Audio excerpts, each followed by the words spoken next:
얼마 전에 유튜브에서 제가 영상을 하나 봤습니다. 이 영상은 글로벌 브랜드 랭킹, 곧 세계 기업 순위를 보여주는 영상이었습니다. 특별히 근 10년간의 이 10년간의 순위를 역동적인 영상으로 보여줬기 때문에 지루할 틈이 없었습니다. 이 영상에서 가장 인상적이었던 부분은 이 단연 세계 기업 순위의 변화에 있었습니다. 여러분께 한번 묻겠습니다. 2008년도 이 세계 기업 순위 1위가 어디였을까요? 바로 코카콜라입니다. 다들 아시죠? 그 뒤를 이어서 마이크로소프트, IBM, 제너럴 일렉트릭, 노키아가 선정됐습니다. 그렇다면 10년 후인 2018년에는 어떠한 변화가 나타났을까요? 매우 큰 변화가 나타났습니다. 2008년 기업 순위 1위였던, 아까 1위가 뭐라고 했습니까? 코카콜라라고 했죠? 코카콜라가 무려 5위로 추락했습니다. 그렇다면 누가 명예의 1위 자리를 차지했을까요? 바로 아이폰으로 유명한 애플이 1위를 차지했습니다. 이어서 구글, 아마존, 마이크로소프트가 선정됐습니다. 참고로 우리나라 기업인 삼성은 몇 위에 있었을까요? 6위에 머물러 있었습니다. 그렇다면 이 애플은 어떻게 세계 기업 순위 1위를 차지할 수가 있었을까? 물론 여러 요인들이 있겠지만 2007년도에 출시한 아이폰의 영향이 절대적이었습니다. 알다시피 아이폰은 손바닥 안의 혁명, 그리고 이 스마트폰의 역사를 바꾼 제품으로 지금도 평가받고 있습니다. 저도 이 아이폰을 사용하고 있습니다. 여러분, 그 아이폰과 삼성 갤럭시의 가장 큰 차이점이 뭔지 아세요? 바로 이 스마트폰 안에 들어있는 소프트웨어, 즉 프로그램의 차이입니다. 이 갤럭시는 하드웨어, 곧 기계만 삼성에서 만들고 소프트웨어는 미국의 구글 제품을 사용합니다. 그렇기 때문에 별도의 로열티를 지불하고 있습니다. 반면에 애플은 아이폰과 함께 독자적인 소프트웨어를 함께 만들고 있습니다. 이 세계 기업 순위 변화에 나타난 특징은 이것입니다. 이제는 하드웨어가 아니라 소프트웨어의 시대가 되었다는 것입니다. 어떤 시대가 되었다고요? 하드웨어, 기계만 만드는 시대가 아니라 소프트웨어, 프로그램이 중요한 시대가 되었다는 것입니다. 이 4차 산업혁명 이야기들 많이 듣고 계시죠? 맞습니다. 이제 우리의 미래 먹거리는 이 소프트웨어에 달려있다고 해도 과언이 아닙니다. 그래서 우리나라도 현재 판교를 중심으로 네이버나 카카오, 이러한 주요 소프트웨어 기업들이 자리를 잡고 있습니다. 오늘 본문은 느헤미야입니다. 여러분, 느헤미야가 어떤 인물입니까? 바벨론 3차 포로 귀환을 이끌었던 인물입니다. 우리가 학계를 통해서 살펴봤듯이 1차 포로 귀환은 누구를 통해서 이루어졌습니까? 스룹바벨과 여호수아를 통해서 이루어졌습니다. 이를 통해서 무엇이 재건되었죠? 성전이 재건되었습니다. 느헤미야는 귀환한 백성들과 함께 무너진 예루살렘의 성벽을 재건했습니다. 영적으로 보면 성전과 성벽, 즉 하드웨어가 이제는 완성된 셈입니다. 이제 남은 것이 무엇일까요? 하나님께서는 하드웨어, 곧 건물 안에 담길 소프트웨어를 준비하십니다. 이 소프트웨어란 다름 아닌 이스라엘의 영적 부흥입니다. 그 성전 안에 담길 소프트웨어가 뭐라고요? 이스라엘의 영적 부흥입니다. 오늘 말씀을 통해 이 영적 부흥의 원리를 깊이 깨닫기를 권면합니다. 동시에 우리 팔로교회가 이 영적 부흥을 꿈꾸며 경험하는 공동체로 서기를 축복합니다. 영적 부흥은 어떻게 오는가? 첫 번째는 말씀의 종을 통해서 옵니다. 우리 1절에서 4절 말씀 함께 읽겠습니다. 시작. 모든 백성이 한꺼번에 수문 앞 광장에 모였다. 그들은 학자 에스라에게 주님께서 이스라엘에게 명하신 모세의 율법책을 가지고 오라고 청하였다. 7째 달 초하루에 에스라 제사장은 율법책을 가지고 회중 앞에 나왔다. 거기에는 남자든 여자든 알아들을 만한 사람은 모두 나와 있었다. 그는 수문 앞 광장에서 남자든 여자든 알아들을 만한 모든 사람에게 새벽부터 정오까지 큰 소리로 율법책을 읽어주었다. 백성은 모두 율법책 읽는 소리에 귀를 기울였다. 학자 에스라는 임시로 만든 높은 나무 단 위에 섰다. 그 오른쪽으로는 마띠다와 스마와 아나야와 우리야와 힐기야와 마아세야가 서고 왼쪽으로는 부다야와 마사엘과 말기야와 하숨과 하스박과 다나와 스가랴와 무슬람이 섰다. 아멘. 1절 말씀은 오늘 본문의 장소를 기록하고 있습니다. 그게 어디입니까? 수문 앞 광장입니다. 이 모든 백성들이 한꺼번에 모인 곳을 보면 수문 앞 광장이 집회를 열기에 가장 적합한 장소였던 것 같습니다. 이어서 등장하는 한 인물이 있습니다. 바로 에스라입니다. 오늘 본문에는 이 에스라에 대한 설명이 빠져있기 때문에 우리가 에스라 7장을 잠시 살펴보도록 하겠습니다. 에스라 7장 6절과 10절입니다.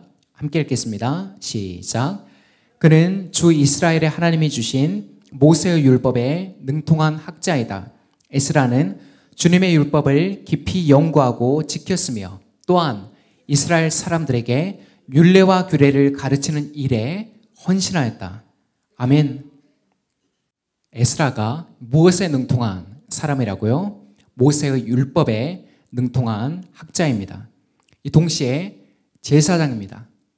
학자인 동시에 제사장입니다. 그는 주님의 율법을 깊이 연구하고 지켰으며 이스라엘에게 가르치는 일에 헌신했습니다. 에스라는 7째 달 초하루에 회중 앞에 서게 됩니다. 참고로 이날은 유대인의 명절인 나팔절입니다. 왜 나팔절이라고 부르냐면 이 명절이 되면 나팔을 불어서 이 명절을 알렸습니다. 그렇기 때문에 나팔절이라고 부릅니다. 이어서 이 수문 앞 광장의 이 모습이 나옵니다. 현재 모습이 어떻습니까? 한마디로 인산인해입니다. 왜냐하면 이 집회에는 성인 남자뿐 아니라 여자들과 아이들까지도 모두 참석했기 때문입니다. 이제 에스라는 임시로 만든 나무 강단 위에 올라섭니다. 그리고 큰 소리로 율법을 낭독하기 시작합니다. 여러분, 현재 한국에 있는 신학교가 대략 몇 개인지 아세요? 약 60개가 넘는 것으로 알고 있습니다. 여기에 비인가 신학교, 교육부 인가를 받지 않는 비인가 신학교까지 더한다면 아마 수백 개가 될 것입니다. 지금도 한 해 수천 명의 목회자 후보생들이 쏟아져 나오고 있는 실정입니다. 그런데 여기서 우리가 던져봐야 될 질문이 있습니다. 현재 한국교회의 위기는 정녕 목회자의 수가 부족해서일까? 과연 지금보다 더 많은 목회자가 필요한 것일까? 저희 대답은 노입니다. 이것은 비단 저의 생각만이 아닙니다. 이미 오래전부터 목회자의 수가 아니라 목회자의 자질이 문제라는 그 목소리가 대두됐습니다. 한마디로 적은 수의 목회자가 문제가 아니라 뭐가 문제라는 것입니까? 자격 미달의 목회자가 문제라는 것입니다. 제가 공부했던 대학원 이름이 공교롭게도 에스라입니다. 정확히는 에스라 성경대학원 대학교입니다. 저희 학교에는 에스라 정신이라는 것이 있습니다. 무엇이 있다고요? 에스라 정신이 있습니다. 에스라 정신이란 다른 것이 아닙니다. 에스라가 여호와의 율법을 연구하여 준행하며 율례와 규례를 가르치기로 결심했던 것처럼 이 시대에 에스라와 같은 지도자로 훈련시켜 세우는 것입니다. 또한 이 정신이 바로 학교를 세우게 만든 설립 이념이기도 합니다. 앞서 살펴봤듯이 현재 이 한국교회 위기는 결코 목회자의 수에 있지 않습니다. 오히려 홍수에 마실 물이 없다라는 그 속담처럼 목회자는 많으나 에스라와 같은 말씀의 종은 희귀한 상황입니다. 저는 이 사실이 위기의 본질이라고 생각합니다. 제가 가끔 시간이 날 때 기독교 방송을 시청합니다. 이 방송을 보는 목적은 솔직하게 말해서 은혜를 받기보다는 설교의 동향을 살피기 위함입니다. 대부분의 방송이 대형 교회의 설교 방송입니다. 이유는 간단합니다. 방송을 내보내는 기준이 어디에 있기 때문입니까? 후원금에 있기 때문입니다. 그래서 저와 같은 개척교회 목사님들은 보이지가 않는 것입니다. 물론 대형교회라는 그 이유만으로, 그 이유 하나만으로 비판을 해서는 안 될 것입니다.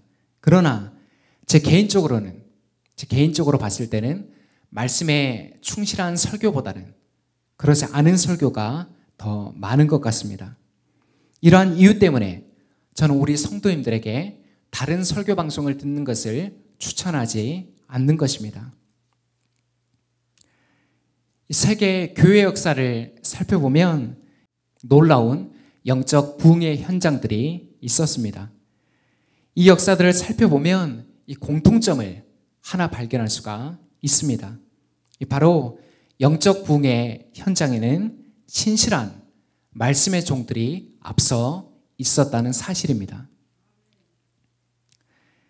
18세기 미국의 대각성 운동에는 조나단 에드워즈라는 목사님이 있었습니다. 그리고 영국에는 존 웨슬리와 조지 휘필드 목사님이 계셨습니다. 19세기 미국에는 D.L. 무디라는 그 위대한 부흥사가 있었습니다. 이 무디는 비록 구두 수성공 출신이었지만 초등학교밖에 나오지 못하고 구두 수성공 출신이었지만 그가 가는 곳마다 그가 말씀을 선포하는 곳마다 놀라운 부흥의 물결이 일어났습니다. 이처럼 하나님께서는 영적 부흥에 앞서서 먼저 누구를 준비하셨다고요? 먼저 신실한 말씀의 종들을 준비하셨습니다. 한국교회 성장에도 이러한 신실한 말씀의 종들이 있었기에 가능했습니다. 그러나 어느 순간부터 말씀의 종들이 아닌 말씀을 팔아서 영광을 취하고 자기 왕국을 세우는 사람들이 속출하기 시작했습니다.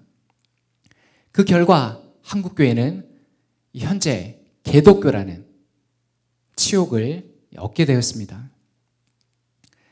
사랑하는 여러분, 우리가 진정 구해야 될 것이, 진정 구하는 것이 영적 부흥이 맞습니까? 그렇다면 지금 말씀이 선포되고 있는 이 강단을 위해서 기도해 주시기 바랍니다. 그리고 하나 더 부탁드립니다. 목회자로 하여금 다른 사역에 분주하기보다는 오직 말씀 사역에 집중할 수 있도록 배려해 주십시오. 말씀 사역이 아닌 행사나 다른 프로그램에 매달리는 목회자들이 여전히 많습니다. 아직도 많습니다. 때로는 행사를 하고 프로그램을 시행을 하면 단기간의 성장도 나타나기도 합니다. 그러나 그것은 영적인 부흥이 아닙니다. 왜 그렇습니까?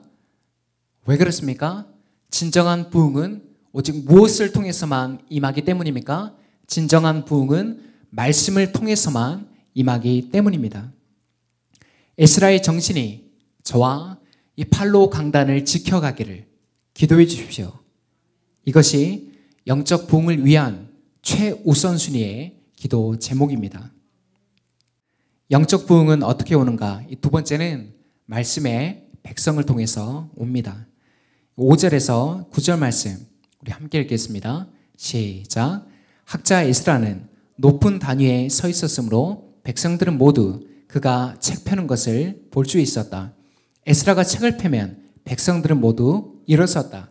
에스라가 위대하신 주 하나님을 찬양하면 백성들은 모두 손을 들고 아멘, 아멘하고 응답하고 엎드려 얼굴에 땅을 대고 주님께 경배하였다. 레위 사람인 예수아와 바니와 세레바와 야민과 악굽과 사부대와 호디아와 마아세아와 그리다와 아사랴와 요사박과 하람과 불리아는 백성들이 제자리에 서 있는 동안에 그들에게 율법을 설명하여 주었다. 하나님의 율법책이 낭독될 때 그들이 통역을 하고 뜻을 밝혀 설명하여 주었으므로 백성들은 내용을 잘 알아들을 수 있었다. 백성은 율법의 말씀을 들으면서 모두 울었다. 그래서 총독 느헤미야와 학자 에스라 제사장과 백성을 가르치는 레위 사람들이 이날은 주 하나님의 거룩한 날이니 슬퍼하지도 말고 울지 말라고 모든 백성을 타일렀다. 아멘. 이제 에스라의 율법 낭독에 대한 이 백성들의 반응입니다. 지금 이 수문 앞 광장 집회의 열기가 어떻습니까? 자세히 살펴보면 어느 부흥회보다 매우 뜨겁다는 사실을 우리가 알 수 있습니다. 백성들의 반응을 한번 보십시오. 이 에스라가 책을 폈다라고 오늘 번역을 했는데 당시는 책이 없었습니다. 책이 아니라 양피지, 이 두루마기 형태의 그러한 성경이었습니다. 어쨌든 백성들은 그 즉시 자리에서 일어섰습니다. 이어서 에스라가 하나님을 찬양할 때는 어떠했습니까? 모두 손을 들고 아멘, 아멘 하고 응답했습니다. 나아가서 얼굴을 땅에 대고 엎드리기까지 했습니다. 이러한 표현들은 모두 자리에 일어서고 손을 들어서 아멘으로 화답하고 얼굴을 땅에 대고 엎드리는 이러한 모습들은 하나님께 대한 경외의 표현입니다. 7절에서 8절에 보면 에스라가 율법을 낭독할 때 13명의 레위인들이 함께 했습니다. 그들의 역할이 무엇입니까? 바로 통역과 율법에 대한 설명이었습니다. 알다시피 이스라엘 백성들은 바벨론과 그리고 페르시아의 오랜 기간에 통치를 받았습니다. 그렇기 때문에 페르시아의 공용어인 아람어에 더 익숙해 있는 상황이었습니다. 우리도 교포 2세들이 모국어인 한글을 제대로 이야기할 수 있습니까? 많이 어설픕니다. 그와 같은 이치입니다. 그래서 레위인들이 히브리어로 기록된 율법을 통역하고 해석하는 일을 맡은 것입니다. 이 9절에는 비로소 율법을 깨달은 백성들의 반응이 나옵니다. 반응이 어떻습니까? 모든 백성들이 울음을 참지 못했어요. 울음을 참지 못했습니다. 왜 그랬을까요? 바로 율법을 통해서 자신들과 조상들의 죄를 발견했기 때문입니다. 율법대로 하나님의 말씀대로 살지보단 그 모습을 깨달으니 회개의 눈물이 터져 나오지 않을 수가 없었던 것입니다. 에스라와 느헤미야 그리고 레위인들이 이 모든 광경을 지켜봤습니다. 그리고 백성들을 타일렀습니다. 이날은 주 하나님의 거룩한 날이니 무엇을 멈추라는 것입니까? 울음을 멈추라, 슬퍼하지 말라는 것입니다. 왜냐하면 이 당일인 나팔절은 여호와 앞에서 즐거워하는 명절이기 때문입니다. 슬퍼하지 말아야 할 이유가 하나 더 있습니다. 그것은 이제부터 하나님께서 베푸실 은혜를 감사하며 즐거워하기 위함입니다. 이제부터 하나님께서 베푸실 은혜 앞에 감사하며 즐거워하기 위함입니다. 오늘 백성들의 모습을 통해서 우리는 이 두 가지 교훈을 얻게 됩니다. 하나는 자발성이며 다음은 사모함입니다. 먼저 자발성입니다. 여러분, 이 수문앞 광장 집회는 에스라가 기획한 것이 아닙니다. 1절을 보면 백성들이 먼저 에스라에게 율법책을 가져오기를 부탁했습니다. 또한 말뿐 아니라 행동으로 진정성을 보여주었습니다. 어른부터 아이들까지 알아들 만한 모든 사람들이 그 수문앞 광장에 모인 것입니다. 다음은 사모함입니다. 여러분은 어느 대목에서 사모함이 느껴지십니까? 3절에 보면 수문앞 광장 집회의 시간이 나옵니다. 집회 시간이 나옵니다. 이게 얼마입니까? 새벽부터 정오까지 큰 소리로 율법책을 읽어주었다. 여기 새벽부터 정오란 약 6시간에 해당됩니다. 더 놀라운 사실은 이 6시간도 중요하지만 그 시간 내내 백성들의 반응이 어땠습니까? 아멘으로 화답하며 얼굴을 땅에 대고 엎드려서 하나님을 경배했다는 사실입니다. 서울 서초동에 가면 시계를 가리고 예배를 드리는 교회가 있습니다. 교회 이름이 넘치는 교회인데 이 교회는 주일에 총 2부 순서로 예배를 드리고 있습니다. 예배 시간은 1부가 3시간 30분이며 2부 예배 시간은 몇 시간인지 아세요?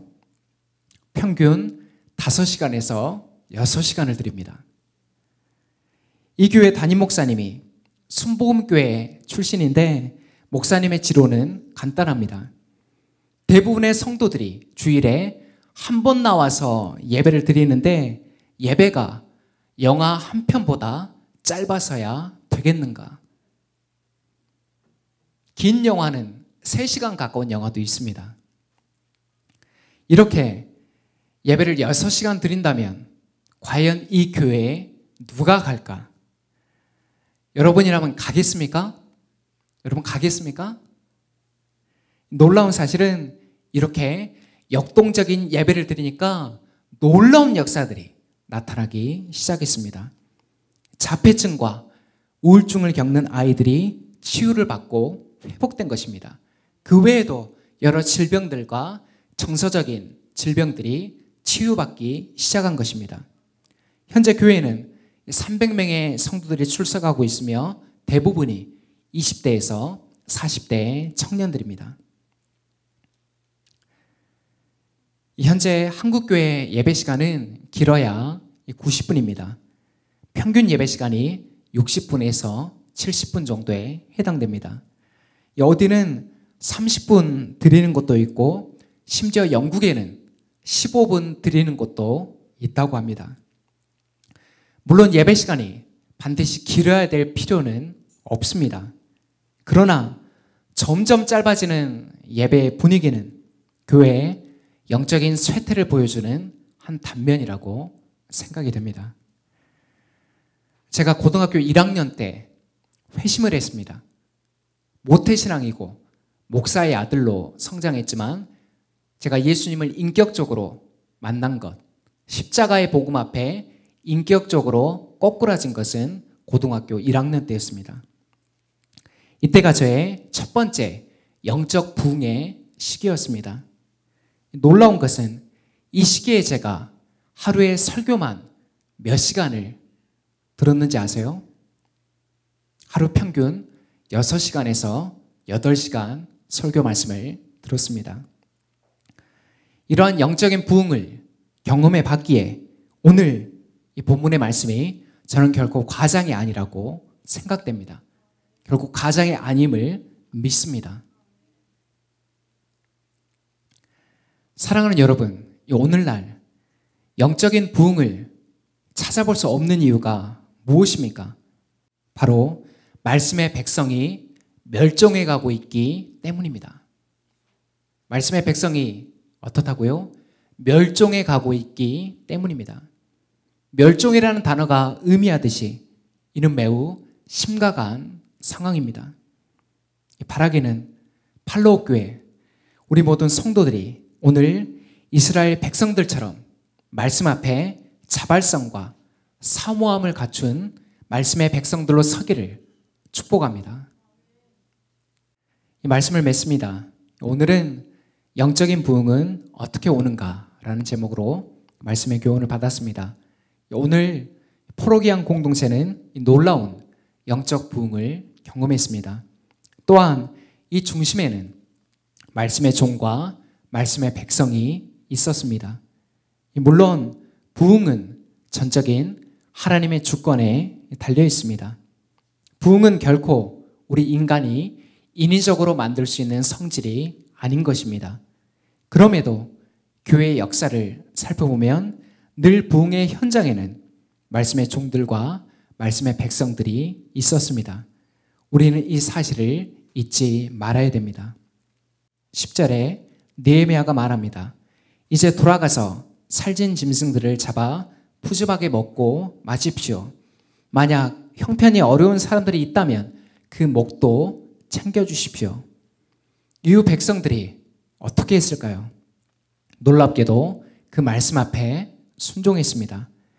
변화의 원인은 말씀의 회복, 즉 말씀에 대한 깨달음에 있었습니다.